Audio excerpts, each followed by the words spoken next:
on your best behavior, no swearing, because we're on the air. Hello, We don't people, just world. All right, so let me make sure my H2 recorder is on. I don't have the chat room open, so I don't know if anybody's there or not. Let me quickly do that. And go here to that. We're going to have a abbreviated show this morning, folks, ladies and gents. And, well, that's what our intent is. It'll probably be a longer show than normal. Let me go over here to bookmarks and go over to Catholic Weekend, Tango, and there are some people. We have Angel Steph, Lynn, Earl Wilson. Hello, everybody. Okay. H2 is recording. I have my esteemed hosts with me, and we have our sound effects ready, and we're going to start.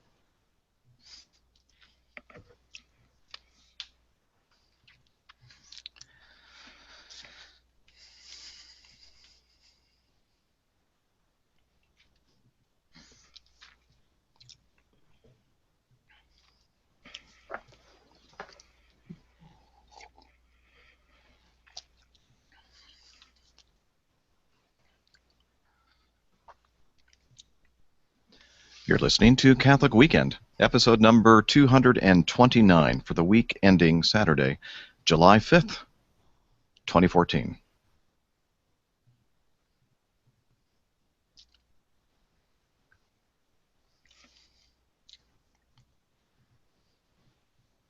Hello and welcome to this week's episode of Catholic Weekend. I'm your captain, Captain Jeff.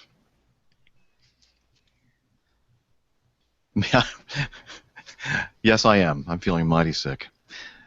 And I'm in Roswell, Georgia, and joining me also this morning from deep in the heart of Texas, the lovely Angela Cialana. Howdy, howdy. Howdy, How's howdy. it going? We have to wait in this part. In the heart of Texas. Love that song. And also joining us today from the Old Dominion state, the state of Virginia. Sorry about those skips. We have Mr. John Clem. Hello, everybody. Good to see you all again. Love that. Love that music. Great. Okay. Now. We couldn't hear it, so. Oh. Can't hear any of that. Okay, we're going to start over. I think I just got a message probably from somebody telling, oh, Jeff, no music. Thank you. First train wreck. Oh, well. All right. Okay. That was just the So now I think I got it. I'll imagine all this. That's the very first time that I've done that today. Okay, now let's see. Can you hear this? This is SQPN. Yes. Yes. StarQuest Production Network. Thank you, Paul Camerado. Leading the way. The doctor is in the house. All right, here we go. Let's try it again. Take 2. This is SQPN, the StarQuest Production Network, leading the way.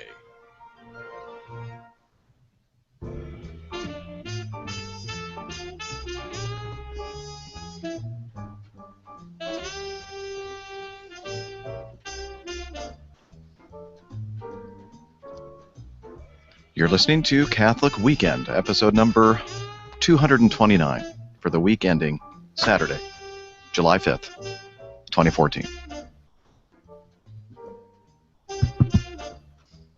Is this thing on? Yes, I know it's on. I am, who am I? I'm your captain. I'm your captain I'm your captain. in Atlanta, Georgia. Oh, I'm feeling Feeling mighty mighty sick. And we haven't even started the show yet, and I'm already feeling sick. And joining us also today from deep in the heart of Texas, Miss Angela Cialana. Hello, everyone. I am so glad Jeff has theme music now. Deep in the heart of Texas. Now it makes a lot more sense when I'm singing. You can actually hear the music in the background. It must have sounded really awful before. Okay, and also joining us from the Old Dominion State, Virginia, John Clem. Hello, y'all. Good to see you again. Hello, y'all. How you doing? Okay, so now you understand this great music that I'm listening to in the background. Don't you love that? All right, that's that was supposed to fade out. Sorry. Okay. Train wreck. Yeah. Well, come on. Train wreck. Is it already time for this? What? Oh. Sorry. I hit the wrong one. This is the one I meant to hit. Oh, goodness. There we go. It truly is a train wreck. Hello, everybody, and welcome to Catholic Weekend. Today is the 5th of July, which is the day after a very important day here in the United States of America. I know that there are some people listening from other locations around the globe, but most of you are listening from the States, and yesterday was Independence Day. The 4th of July, we like to call it. So let me be the first to wish you a happy 5th of July. Okay. Yes, indeed. And so anyway, did you have a good 4th of July celebration? Any picnics or fireworks or anything like that, Angela? We didn't have a picnic. My husband and I went on a walk in a park, a local park, and we watched a movie that we hadn't seen yet, which was the Lego Movie. So now I understand why everybody runs around singing "Everything is Awesome." And those of you who've seen the movie understand that. And I wanted to make a pie or something like it, but I realized it was just too much work. So instead, I just baked some apples, and we got vanilla ice cream, and that's what we had. And I watched Capital Fourth on PBS. So Capital Fourth, what's that? Yeah, that is when the public broadcasting station here in the United States goes over to the Capitol building in Washington, D.C., and they have a big old concert there with a lot of really famous singers and the symphony orchestra and just obviously lots of fireworks. So yeah, that's kind of a tradition for me if I never, if I don't go out and so it was a nice quiet it was. 4th of July celebration with your very special life partner. Indeed. And we call it your husband. Because my you male are in a traditional marriage. My sacramental male life partner. Spiritual soulmate. All right. John, how about yourself? Did you have a good 4th of July celebration, Independence Day? Yeah. No, we had a wonderful celebration here in our neighborhood. We have a little parade, and we have the fire department out, and the kids all decorate their bikes and have a good time doing a neighborhood parade. And then we go down to the neighborhood pool and have hot dogs, and somebody has to grab the watermelon out of the water and everything. So plenty of fun. And then my brother played at a concert downtown Charlottesville here. And here we have a big celebration here at Monticello here also. They have the naturalization ceremony and inducting new citizens into the United States. And I think they had people here from 38 different countries inducted as new American citizens yesterday. Wow. So it's always a big celebration, yeah. That is cool. I mean, what better day to come into to become a citizen of the United States than the 4th of July. Excellent. And what you, did I Jeff? do? Well, the 4th of July, starting back in 1987, is my daughter's birthday. Oh. Which means that, and she doesn't enjoy watching fireworks or doing anything patriotic because it's her birthday. So we we just had a birthday celebration Oh, that's and cool. heard all the fireworks booming and going off outside, and our dogs were, especially Holly, was scared to death. And then the other time of the year when that happens is my other daughter's birthday on New Year's Eve. Really? So yeah, both two daughters' birthdays, fireworks, but and dogs Wow. getting scared of the fireworks. Anyway, it was a great time. It's interesting. We're going to go out to dinner, and then she said, "Let's go ahead and just get something somewhere, and then bring it back and just eat here at the house."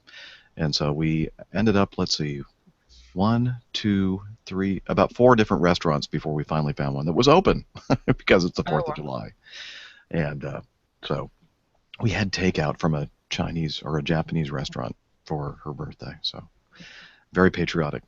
Hey, it's the Yeah, land of immigrants, right? that's So, right. That's right. No, we had a good time. We really did.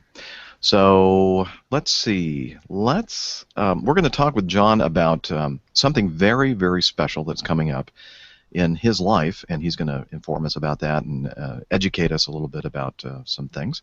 But before we do that, let's talk about what happened in the news this past week. And I think it was just this past week, wasn't it? The Supreme Court ruling on yeah, the HHS mandate. it was And Monday. Monday, okay, thank you. And from what I could tell, it seemed to be a positive ruling in favor of religious freedoms. And so a little bit of backlash from some of the liberal groups and saying that it's a war on women and all that kind of stuff. But, you know, Hobby Lobby wasn't restricting, uh, you know, um, birth control methods and that kind of thing completely out of, I think there were like a list of 20 things, Yeah. 16 of them they were still providing, and only 4 of them they objected to. And Yeah, and I don't know if all of our listeners who are oh, not in the U.S. are actually understanding what Hobby yeah, Lobby well, and all this, Google, but Google it. Just kidding. definitely Google it. But basically, yeah, there's our government had this health mandate for businesses to require them to pay for employees' contraceptive coverage.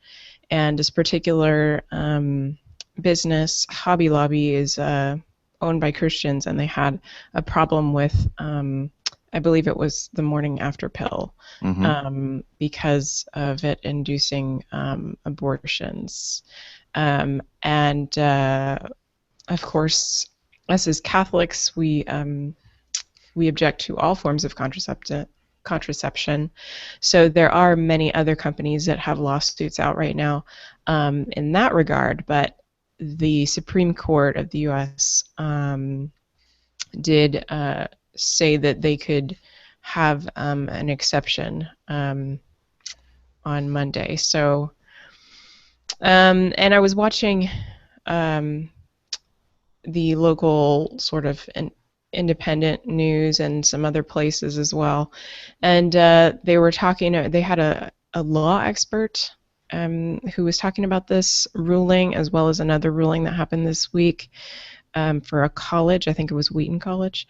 And they really made it sound like the legal ramifications were a lot more complex than I think the mass media is making it out to be, or that a lot of Christian or even pro-contraceptive groups are making out this ruling to be, because it's kind of, I think when the Hobby Lobby ruling happened on Monday, a lot of people said, oh yay, we won religious freedom, we're never going to have this problem again.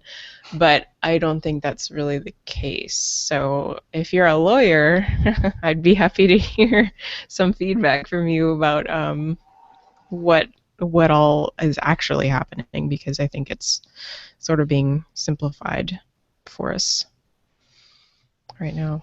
Well, from the Catholic News Agency, so the mandate issued by the Department of Health and Human Services, part of Obamacare, you may have heard that term, requires employers to offer insurance coverage for contraception, sterilization, and some abortion-inducing drugs at no cost to the employee, More than 300 plaintiffs have filed lawsuits, and then on June 30th, the Supreme Court ruled in favor of the owners of Hobby Lobby, and Conestoga Wood Specialties, who argued that the mandate forced them to violate their religious beliefs against certain drugs and devices that can cause early abortions. And that's what Angela was talking about, the morning after, and there's another pill I think called Ella or something like that. In the 5-4 ruling. So it was by no means a unanimous ruling by the Supreme Court, but was enough to be overturned. The Supreme Court found that the government had not used the least restrictive means of furthering its compelling interest of ensuring free birth control. A lot of pro-life folks are, upset that this was actually ruled on the basis of religious freedom, because they say, it should be just about the liberty of the business owner to decide what they want to pay for and what they don't want to pay for, and the fact that, life begins at conception scientifically. So, there's a lot of controversy just on all aspects, on all levels about all this. Yeah. It said, this is from Kathy Schiffer's blog on Pathos, Seasons of Grace. She talks about the fact that there was a full-page anti-Catholic ad published in the New York Times. What? By the FFRF, what's the name of their group here? Freedom from Religion Foundation, I think. Yes, that's it. Freedom from Religion Foundation. And according to their website, allowing employers to decide what kind of birth control an employee can use is not, as the Supreme Court ruled, an exercise of religion. It is an exercise of tyranny. Tyranny, I tell you. Right, because you can't just go out and pay for your own birth control or get it free from a local clinic or something. Hobby Lobby employees has been providing, as I mentioned before, the following drugs free of charge to Hobby Lobby employees, and they're not objecting to this: male condoms, female condoms, diaphragms, sponge, all these things to keep pregnancies from occurring. 16 things there. The only things that they were objecting to were the Plan B, the morning after, Ella, copper anyway, that's enough. So it will be interesting to see exactly what ramification this is going to have, but I think there's a lot more to be determined still, too, with all these other pending lawsuits. And in addition to Wheaton College, also EWTN was granted an exception also for all contraceptive devices right now under the HHS mandate. So good. I still think there's a lot more to come after the summer. Yeah, it was a big hit, though. I think that everybody would agree on Obamacare. And so at least they felt that it was at least some kind of a victory, maybe not so big a victory as we perceive right away, but we'll have to wait and see. And speaking of downers, you remember just a couple months ago up in Harvard, they were talking about holding this black mass, and it turns out that finally, because of the public outcry, they canceled it. Well, in Oklahoma City, apparently there's a group that I guess they've been doing this quite a bit over the last several years. Are planning to hold a black mass in the Civic Center in Oklahoma City in Wasn't September. it Oklahoma City that there was some kind of like satanic statue supposedly that was supposed to be erected earlier? Do you remember that in the news? Yeah, I remember that. So I wonder if they have just a community of Satanists down there. I don't know. I'd be interested to learn. Apparently so. The Archbishop Paul Coakley has called on all Catholics to pray that God might change the minds of the organizers of the Black Mass scheduled for later this year. And what was interesting, the Civic Center, it sounds like they're going to be just thousands of people there. Well, apparently they've been doing this for some time, and they only have a small little room that holds like 96 people, and usually it's less than 50 people that show up. But one of the commenters of this on this website, the Edmund Sun, from Edmond, Oklahoma, said, well, thanks to the Archbishop, this time it will be packed to the rafters. So his point was, well, maybe we shouldn't have said anything, because now we're just bringing it to light and, giving it, feeding the fire, We'll see. Yeah, we'll see. Well, so speaking of Steve on, and so he speaking can of talk. prayer, Yeah. I wanted to give a shout out to one of our listeners, Johannes, who sent us feedback Oh, yes. because he talked about prayer, Mhm. and he was saying that rosaries. A lot of people have rosaries in their car, and he thinks that that's more of a talisman than actually. Well, it kind of serves as more of a talisman than actually practicing your faith. That was his position, and he was asking us what we thought of that. And also, he was saying that he really cannot pray the rosary while he's driving, and so he was asking us that can do we pray the rosary while we drive, or Jeff, while you're flying? Well, okay, first of all, talisman, I had to look that up. I didn't really understand what that meant. An object which is believed to contain certain magical or sacramental properties which would provide good luck for the possessor or possibly offer protection from evil or harm. And that is from the Wikipedia. Um, I do pray the rosary, and a lot of times what I'll do is I'll use an excellent resource that Greg and Jennifer Willits of the Rosary Army produced many, many years ago, and I think it's still available on iTunes. And it's the Rosary Army Scriptural Rosary. And you can listen to Greg and Jennifer pray the rosary, and then in between each petition are scriptural clips or excerpts, Verses, yeah. verses that back up, what that particular decade is praying about and for. Right. And it's wonderful, and it's a way, if you have a cassette, well, nobody uses cassettes anymore, but a CD, you can burn it onto a CD, or you can listen to it on your phone or your iPod or whatever, and then you keep your hands on the steering wheel and you just pray along, and you feel like you're with a group of people praying, and it's a great way to pray the rosary, in my opinion. And then the other thing, if I don't have the audio of somebody else praying the rosary with me, if I pray it by myself, I don't use a rosary beads, so it's not a talisman for me because I don't have any object that I'm keeping in my pocket and it has any magical powers or whatever you're saying is attributed to it.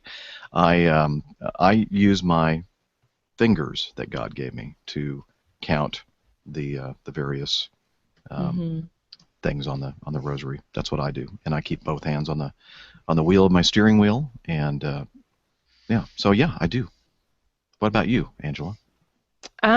Well, it's a funny thing because here in San Antonio, the culture is so Catholic. We have so many Hispanics here, and just other cultures as well that Polish, and so it is very Catholic in the air, and it's not at all uncommon to see people, with rosary stickers on their car, or like Our Lady of Guadalupe, or rosaries hanging on their rearview mirror.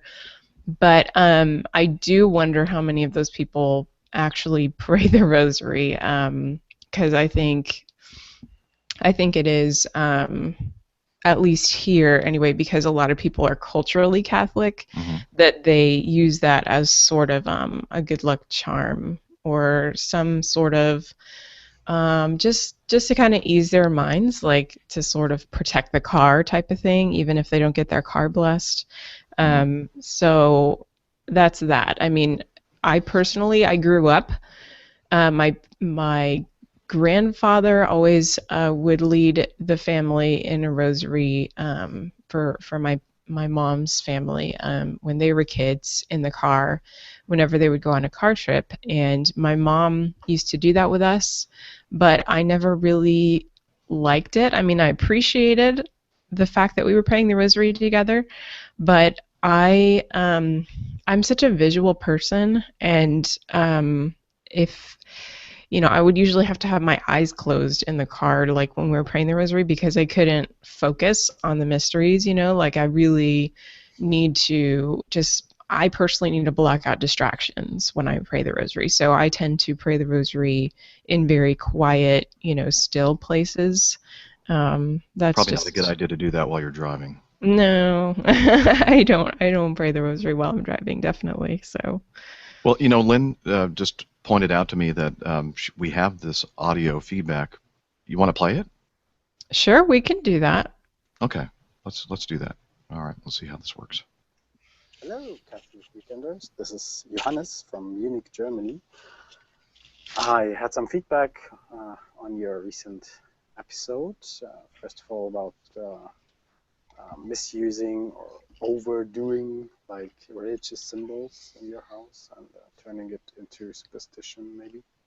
I frequently notice rosaries slung around the rearview mirrors of some people's cars, and I doubt that they all really use this rosary to pray during their drives.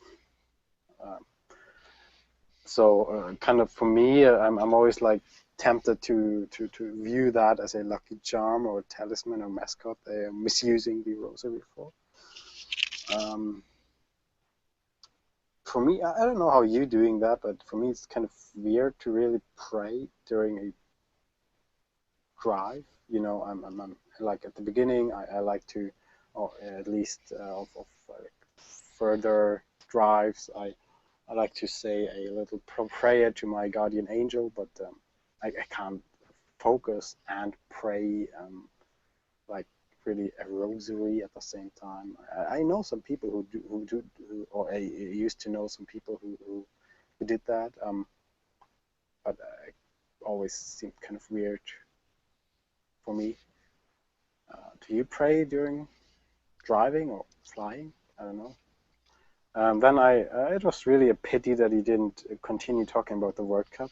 I mean, for us Germans, football is kind of the Okay, now it's time second to most stop. important thing in the world after beer, probably. Well, I'll say I do have a rosary hanging from my And you have a rear German view mirror. coach. Oh, wait a minute. I think he's still going here. The American national team. So yeah. Of course, he's still talking about So soccer. that was a pity. Football. Talking about ordination. FIFA, one of my football, blah, blah, friends blah. was ordained a priest last weekend. No, not a priest, sorry, a deacon last weekend, and it was a great ceremony. Oh, neat. Ceremony with 2 bishops and like at least 50 priests and a couple of deacons. It was great. Cool. A great, beautiful church in a town called Eichstätt here, like 100 kilometers from Munich.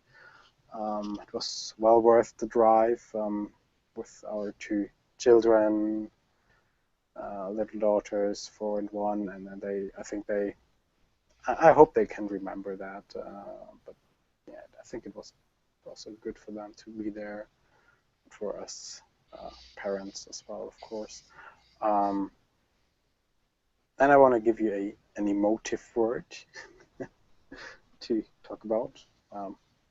We invented that, I think, the other day, my wife and I, talking about something like it's the word posh Catholics. I wonder what you make of that. And then another topic you brought up was like patriotism, talking about Independence Day, and that's it's interesting for me always to hear patriotic people, because in Germany it's still heavily frowned upon, to say the least, to be patriotic. And yeah, that's kind of like my feedback. So take care, God bless, and I'm looking forward to your next episode. Bye. Well, here we are, and thank you, Johannes, for sending that in. Excellent feedback, and we already started discussing the first part, the rosary part of it. And you know, again, he makes a good point. I'm sure that probably most of the people that have the rosaries hanging down from their rear view mirror are probably using it not in the way it's supposed to be used, right? More of a superstition or whatever. But Well, I was going to say I have it in my car, but I use it really for remind me that God is foremost, front and center in my life. Sort of remind me to pray, perhaps while I'm driving. I may not say the rosary. A lot of times, what I do is I have the Divine Office on my iPhone that I listen to while I'm driving. Yeah, me too. But it also spurs conversation sometimes. I might have someone that comes in my car that's non-Catholic, and it might, for the new evangelization, might help spur a conversation about Catholicism or faith with somebody. So I think it also serves that purpose. Right. Yeah, it's a good point.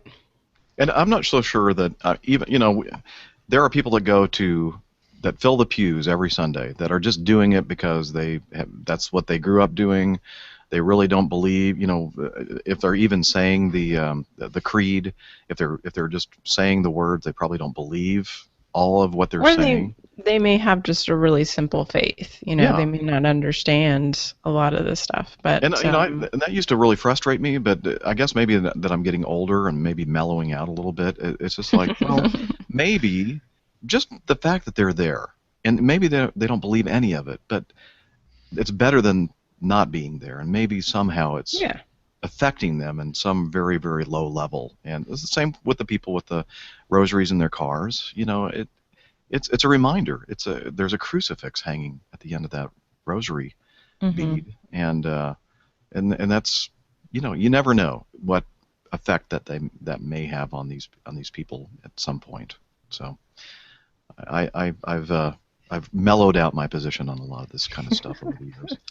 I have one relative that's fearful of driving through the tunnel down at Tidewater, the Hampton Roads Bridge Tunnel, and she knows it takes 7 Hail Marys to get from one side of that tunnel to the other. So that gives her faith in driving along the way.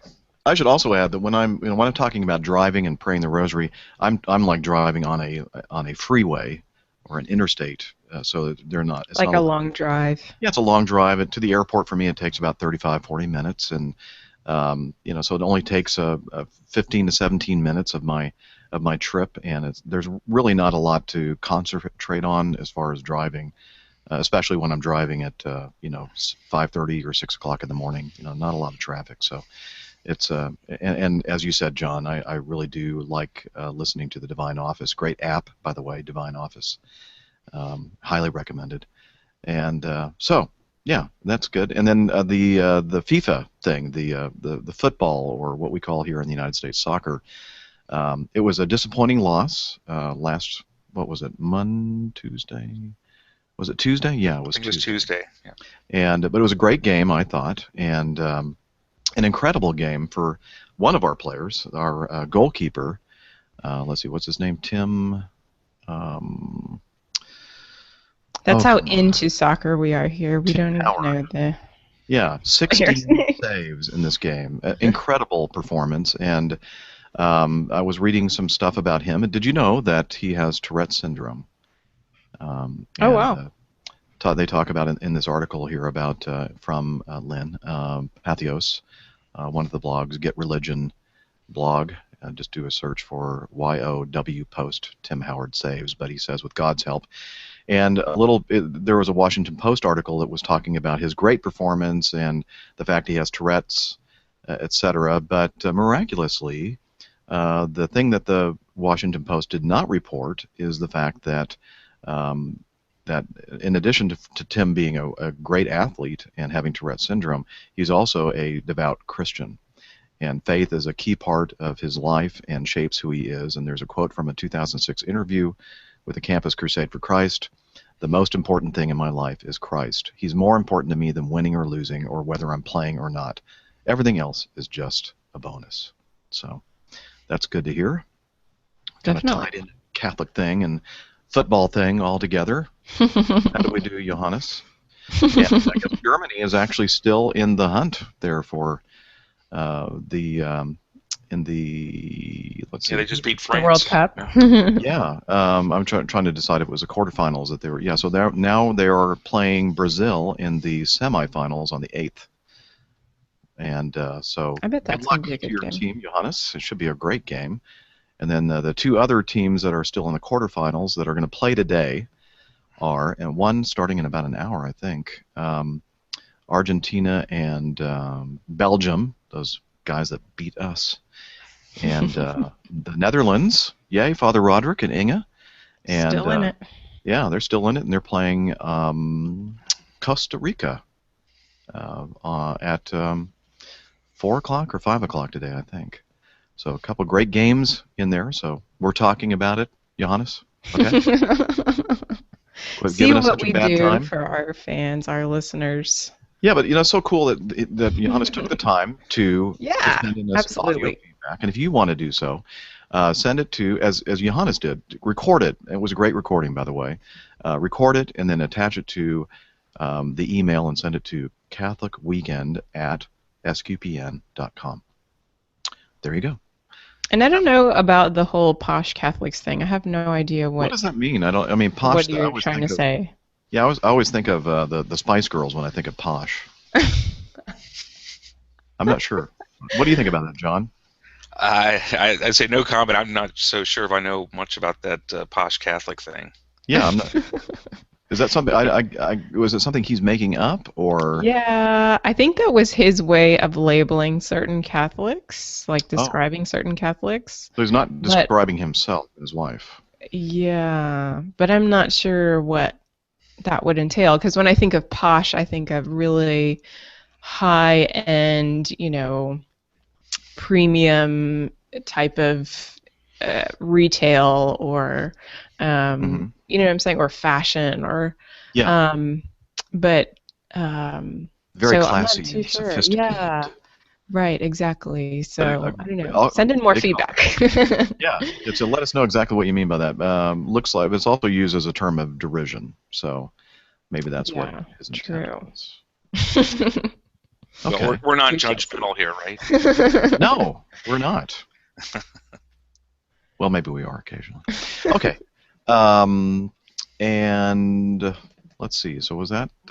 Yeah, that's good. Let's move on, unless you guys want to talk a little bit more about any of the items that were covered in the feedback. And let's move on to the reason why we have John on the show today. What do you think? Yeah, Good. let's go for Okay. So I received an email a week or two ago from this guy named John Clem, and I've never heard of him before. No, I'm just it. kidding. John has been a big supporter of SQPN and Catholic Weekend for quite a long time. In fact, he's been on our show a few times in the past. And but anyway, his email said, "Hey, you are invited to my profession of faith for the or what's the Profession of exact term? Profession of." That's right. That's right. Profession of faith for the secular Franciscan order. Okay, so now secular Franciscan order. So let me get this straight. In my mind, I'm thinking, okay, John is going to be wrapped in a brown. Um, what do they call that? Habit. Yeah, I have Um, it. and that's the way you're going to be living from now on, right? You're going to be in a monastery, and you're going to be eating bread and drinking really good beer, right? So did I get all that right? Sort of. I mean, pre-Vatican II, before Vatican II, the people in the Third Order or the secular Franciscan order did wear a habit, but after Vatican II, now we just wear this tau cross. I don't even see that there's just a little wooden cross that a lot of us wear with 3 knots in it, in the leather cord that we have. But the secular Franciscan order was founded by Saint Francis himself, and it's a lay order and it's this what he founded were 3 orders. The first order are the friars minor, the priests and brothers.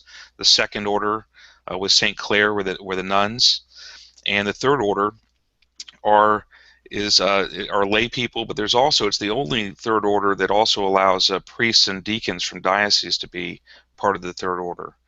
And what a lot of people don't know either is that it is the largest order in the entire Catholic Church.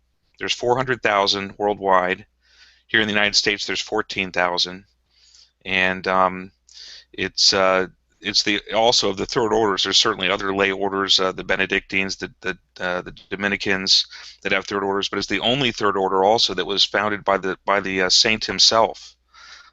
So Saint Francis actually started this order when there was a couple that came to him that said, we would really like to follow the life that you're following, your Franciscan life, a simple life, serving the poor, ideas of environmental issues and so forth.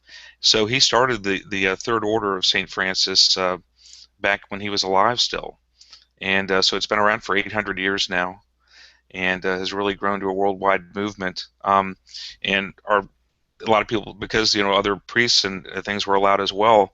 Our latest saint who was just ordained was Pope John the 23rd, and I made a little video about him for the Secular Franciscan Order. And I also just recently built the website for our region, which is the St. Margaret of Cortona region, and have the videos and things about Franciscan spirituality on there.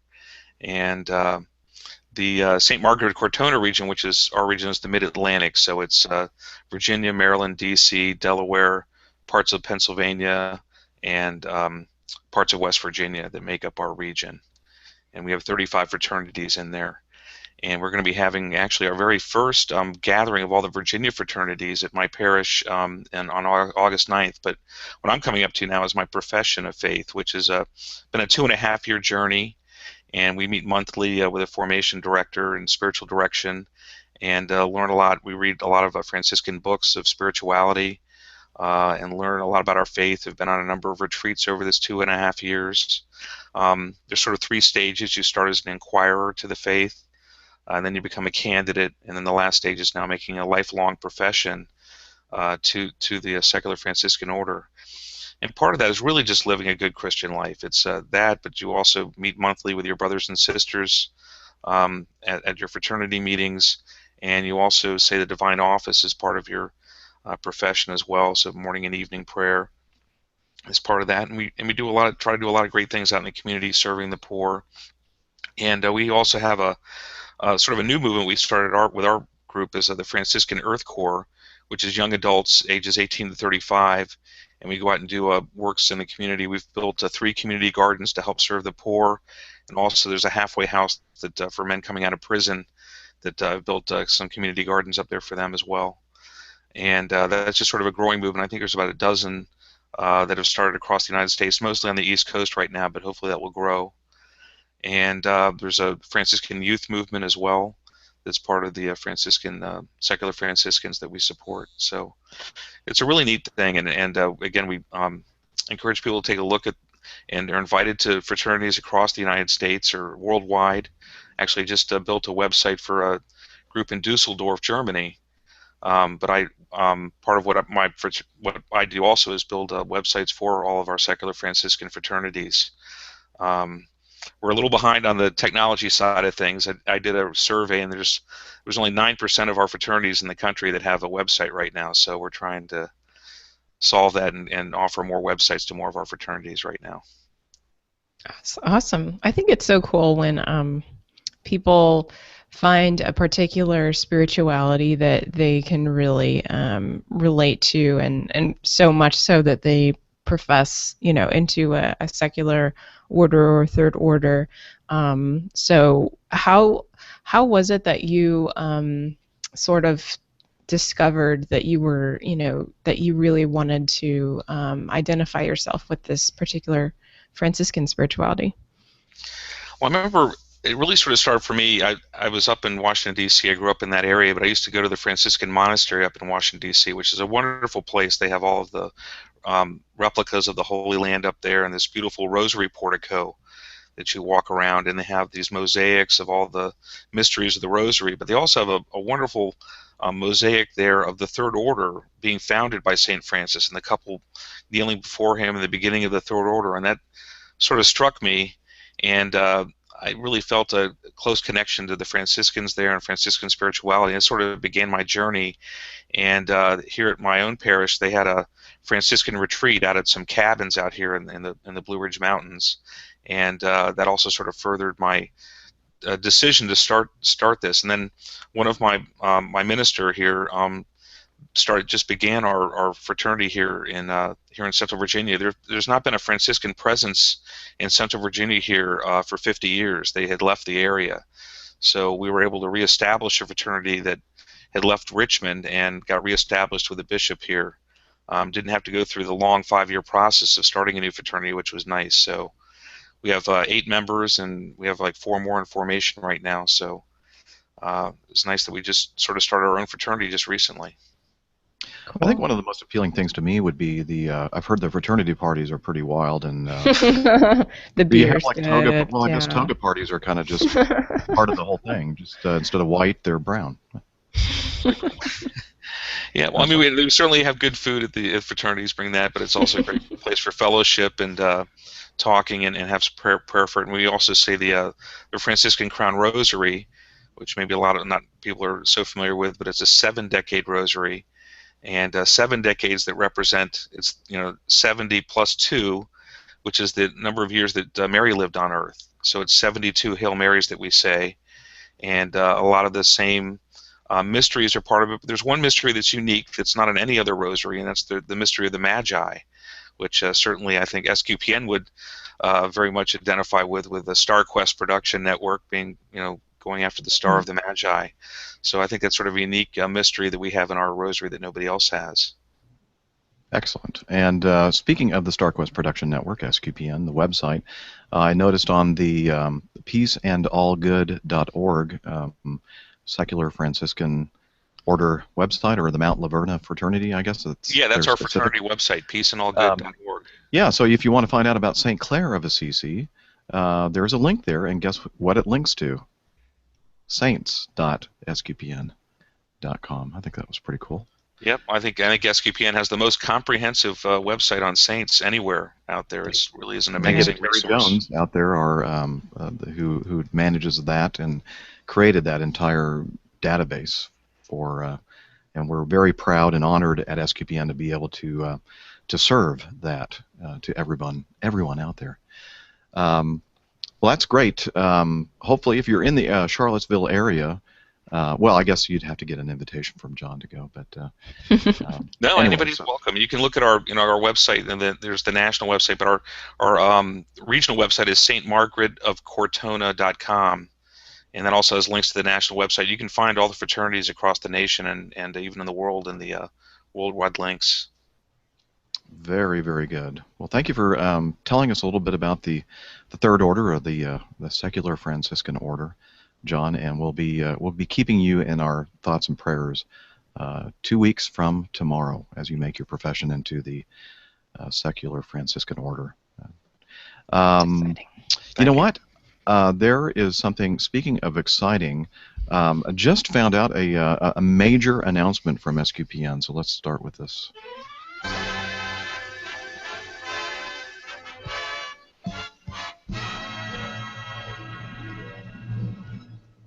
And the announcement is, we've been talking about this. In fact, we had a fundraiser for this not that long ago to raise money for SQPN Radio. And we are proud to announce that StarQuest Radio will be on the air and will be launched on Monday.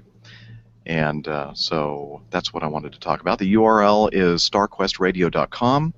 We also have a Facebook and Twitter feed. On Facebook, it's facebook.com/StarQuest Radio, and on Twitter, it's StarQuest Radio.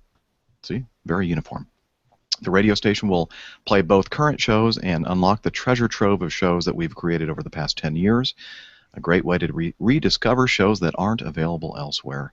And each day of the week will have its own theme linked to the most popular memes for each day of the week. For instance, Manic Monday, so productivity, managing your life, responsibilities. Tuesday is Transform Tuesday, programs about health, balance, vocation, goal setting. You get the idea. We have Wednesday Wisdom, Throwback Thursday, Family Fun Friday, Saturday night, programs with ideas for great Saturday night, like Catholic Foodie, Geek Priest, and Sunday Fun Day, travel programs like the Catholic Insider. So check out the StarQuest Radio station by heading over to starquestradio.com. So I'm very excited about that, and that's cool. We're finally launching that. And let's see. So this might be the best time for me to play. And I know, there's so much more to talk about, but we have to kind of start ending the show today because we have some stuff planned very soon hereafter. And so I'll play this sound file. I'll play this. There we go.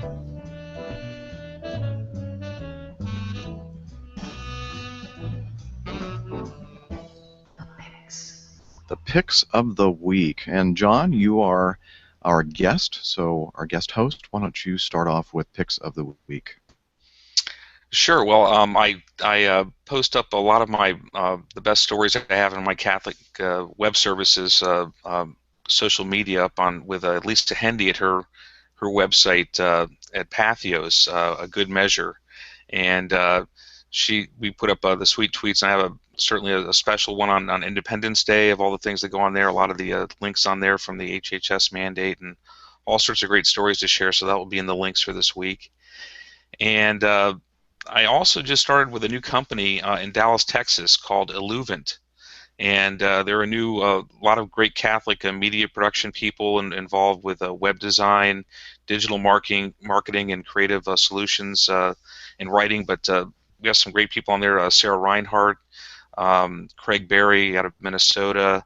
It's a group of about 8 different people that have a lot of fantastic talents that have come together to build, I think, some fantastic media for the Catholic Church and for small businesses and all sorts of different needs. So take a look at that. It's illuvent.com, and they have a lighthouse for the illumination, and the Vint part is Saint Vincent is the patron saint of the new company. So that's sort of exciting. They just got launched this week, and I'm also how's that spelled, John? ILLUVINT.com.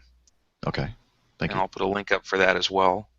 And another venture, I've been involved in beta testing this new app that should be a very exciting app for parishes and parish communities to use. It's called oneparish.com. And it's going to be a free app for parishioners to use, and parishes can sign up, but it's going to be a powerful tool for people to connect people within their parish, for ministries, can act as like an online directory, communication tool, volunteer tool, and we'll have it's going to have some online radio stations and so forth on it. Maybe we can even get a SQPN on One Parish as well. Ryan Krieger founded a group called Growing the Faith, and he left Little I apps. He had helped develop the Pope app and Mizio app and a number of those, and so he's got a talented team behind him building this new app as well out of South Bend, Indiana. And it's right now it's sort of just starting. You can download it now, both for Android and iOS, but it really won't have all its functions in it until probably the end of the summer, beginning of the fall. But I would encourage people to take a look at that app. It's going to be a great tool for parishioners to use. Excellent. I look forward to downloading it, and we'll have a link to that in the show notes. Well, thank you, John, for that. Angela, how about yourself? Yeah, so a lot of us who are part of SQPN are creative people, or we have some kind of project online, like a blog, for instance, or we make memes or something like that. Well, one of the common problems is trying to find really high-quality photos to use, and especially if you want to stay within legal limits and use copyright-free, royalty-free images. So there's this great website that I found called gratisography.com, and that'll be in the show notes. It's gratisography.com. And it's just this this person who decided, you know what, I'm just going to make my images available for free, and I'm going to update it every week with new images. And it's really high quality and also just creative images in and of themselves. So definitely check that out. That sounds excellent. I'm definitely going to check that out because, as you said, anybody that has a blog, you're always looking for great images, but you always have to be careful about the images that you're using because you can get in trouble if you don't have permission to use them. Right. Okay, great. My pick of the week is this. This is extremely exciting. Maybe this is old news, but for those of you who are Tolkien fans, apparently there was a dinner in the Netherlands hosted for him in March of 1958, before I was born, I'd like to add. And there was a recording of that dinner that was hosted for him, and so that has been discovered, and they are now remastering it and cleaning it up and all that kind of stuff. So it's not actually available to play right now, but there is a transcript of what was said by Tolkien at that dinner. And then this is a reading from Mark Shea's blog. And he says, at the start of the speech, Tolkien is indeed full of high spirits and cracks jokes in a way that we've never heard him do before, rather than the ultra-serious Oxford Don whom most of us know from his scanty recordings. We get Tolkien as Bilbo right out of the chapter A Long Expected Party. He even makes reference to that famous 111st birthday, for Tolkien's oration was intended as a parody of Bilbo's farewell speech. The author's merry voice with its brusque and rich accent dances around your head like a hobbit drinking song. For the professor, it was said by one of his former students, could turn a lecture room into a mead hall. So anyway, a lot of good stuff there. You should read this post by Mark Shea. He has some other excerpts from the lost recording, and hopefully we'll have that recording to play sometime in the future. So those of you who are Hobbit fans and Lord of the Rings fans, this is pretty exciting. So I thought I'd make that my pick of the week. Sounds like lots of fun. Yeah. So with that, let's see. John, how can we learn more about you? Oh, he's gone. John decided it's time for him to go. So let's see. John's stuff, he's at Catholic... Catholic Web Services, which is catholicws.com, I believe, or is it .org? I think it's I think it's .org, but I'm not sure. And Web Services. She's quickly looking it up on. It's catholicws.com. Oh, it is .com. Okay, very good. catholicws.com. Catholic Web Services. Thank you, John. And again, we look forward to hearing more about your experience of your profession to the Secular Franciscan Order. And so look forward to having him on the show again in the future. Angela is inspired. I'm inspired, and I have been more inspired lately. So that means there are blogs up at my blog. So you can go to inspiredangela.wordpress.com. And I had an interesting idea on Thursday on the feast of the Apostle Thomas. And I was reading that gospel, and I was thinking about post-traumatic stress disorder. And I'm just curious to hear more people's feedback about that. So if that sounds interesting to you, then go check that out. And you can also connect with me on Twitter at InspiredAngela. Excellent. We'll have to check out inspiredangela.wordpress.com and read that post that you were just talking about. And look who's rejoined us. John Clem is back. He had to get in the last word, apparently. So we talked about CatholicWebServices.com. Anything else you'd like to plug, sir, before we go?